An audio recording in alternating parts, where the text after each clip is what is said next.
Mahasiswi di kota Makassar, Sulawesi Selatan menjadi korban tindak pidana kekerasan seksual. Melakukan pelecehan terhadap seorang istri pasien. Melihatkan aksi pelaku pelecehan seksual.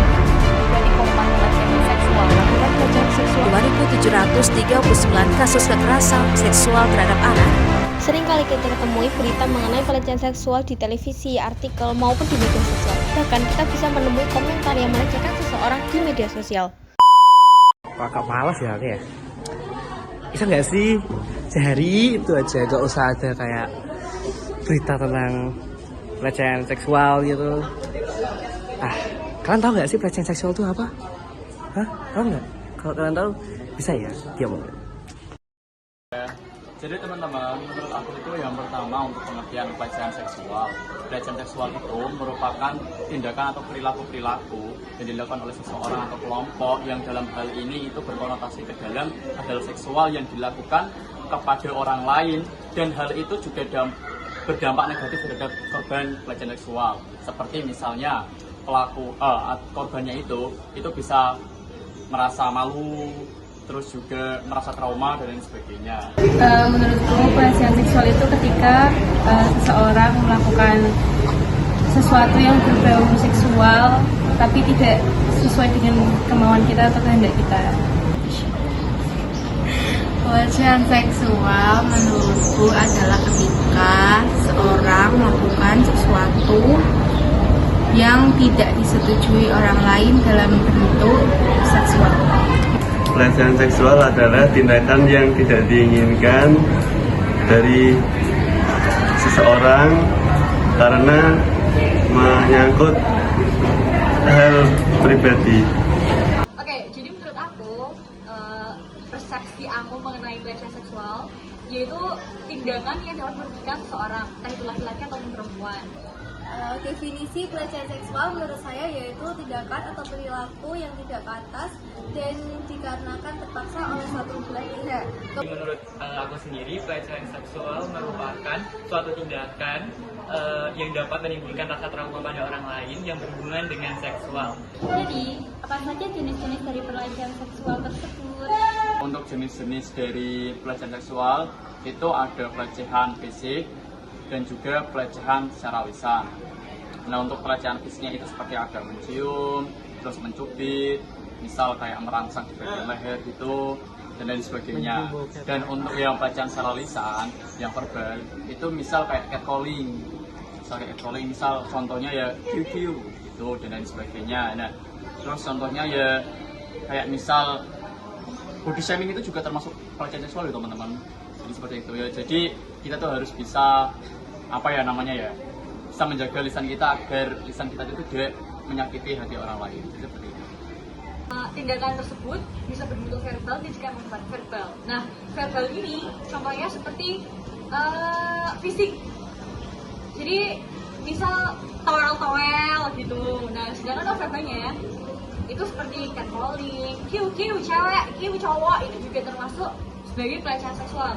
Jadi hal-hal kecil yang menurut kita sesuatu hal bercanda yang kita biasa jadikan bercandaan itu ternyata juga termasuk pelecehan seksual yang dapat merusak psikis dan juga mental seseorang.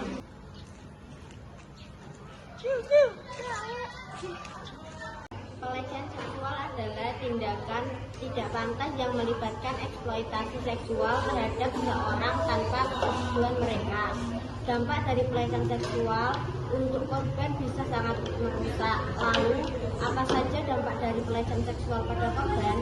Mungkin korban pelecehan seksual itu dapat depresi, sedih, stres, cemas, dan mungkin memicu bunuh diri. Trauma, self harm, mengisolasi diri sendiri.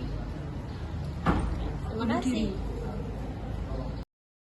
Marah sehingga masyarakat ada yang meniru dari tindakan itu, tetapi ada juga yang berusaha mencari aman, artinya tidak mengikuti. Tetapi yang berbahaya adalah korban pelecehan seksual ini mengalami trauma yang sembuhnya agak membutuhkan waktu bahkan sulit.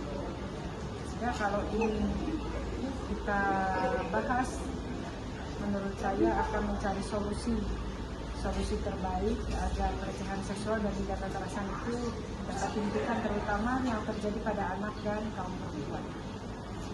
Oke, jadi menurut saya pelecehan seksual itu adalah suatu tindakan atau perilaku yang lebih mengurus menjerit ke seksualitas, namun memang tidak diharapkan oleh lawan bicara kita. Jadi pelecehan seksual itu kan bisa secara fisik, bisa secara verbal, ya. Verbal ini dengan bahasa atau ucapan atau kata-kata dalam hal pelecehan, ya, merendahkan yang terkait dengan seks, misalkan menyebut bagian tubuh tertentu, ya, diucapkan kepada salah satu anak, itu sudah termasuk pelecehan seksual, ya. Kemudian yang fisik jelas, misalnya kontak fisik langsung, ya, entah itu hanya memegang bagian intim, ya, entah itu laki-laki atau perempuan sama, itu sudah pelecehan secara fisik.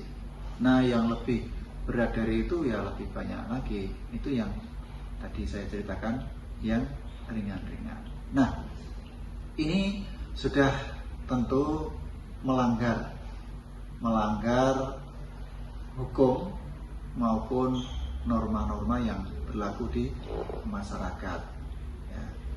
Nah, ini juga sudah ada regulasinya, undang-undang yang mengatur tentang pelecehan seksual. Nanti akan, kalau dikaitkan dengan hukum, berarti akan ditinjau ini dengan pasal-pasal berapa. Ini ada konsekuensinya, seperti itu. Menurut saya kejadian pelecehan seksual itu jelas tidak bisa dibenarkan. Kenapa tidak bisa dibenarkan? Karena jelas hal tersebut melanggar hak terutama dari korbannya, yang sebagian besar memang perempuan, meskipun ada juga kejadian pelecehan seksual yang korbannya adalah laki-laki atau anak laki-laki di bawah usia. Tapi baik korban laki-laki maupun perempuan yang jelas perbuatannya tidak bisa dibenarkan dan bertentangan dengan norma. Nah, untuk beberapa kasus pelecehan seksual yang terjadi di masyarakat, di mana korbannya adalah para wanita yang memang sudah berusia matang, sudah berusia dewasa, sudah bukan anak kecil lagi. Nah, itu mungkin juga harus dievaluasi. Dalam artian begini, misalnya perempuan yang menjadi korban kasus pelecehan seksual juga harus mengintrospeksi diri. Ibaratnya ketika kenapa sampai kasus itu bisa terjadi, kenapa sampai kasus itu bisa terjadi. Mungkin dalam hal menjaga sikap, mungkin dalam hal berpakaian, itu bisa menjadi bahan untuk introspeksi, untuk menjadi bagian dari usaha pencegahan tindakan kekerasan seksual itu sendiri atau pelecehan seksual itu sendiri bagi masyarakat, khususnya para wanita yang ada di korban. Selanjutnya kami menanyakan kepada setiap fraksi, apakah undang-undang tentang tindak pidana kekerasan seksual dapat disetujui untuk disahkan menjadi undang-undang? Terima kasih. Dengan disahkannya RUU TKPS menjadi undang-undang, dengan penuh harapan jumlah pelaku pelecehan seksual menurun karena mereka berpikir ulang untuk melakukan tindakan keji tersebut. Lalu, korban bisa mendapatkan perlindungan hukum yang lebih kuat dan akses lebih baik terhadap pelayanan kesehatan dan dukungan psikologis.